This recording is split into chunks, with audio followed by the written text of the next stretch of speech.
Hello everyone, this is Sujata Bhattacharya, your gamer English teacher. In English grammar, adjectives are words that describe nouns. In today's video, we will learn whether some is an adjective of quantity or adjective of number. Some, when used with uncountable nouns, it is an adjective of quantity.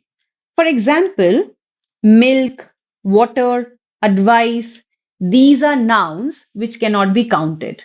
So in this case, it is an adjective of quantity because it tells us how much. Whereas when some is used with countable nouns, for example, students, books, chairs. These are nouns which can be counted. So in this case, some is an adjective of number because it tells us how many. A quick tip. If you can count it, it is adjective of number. If you cannot count it, it is adjective of quantity. So with countable nouns, it is adjective of number.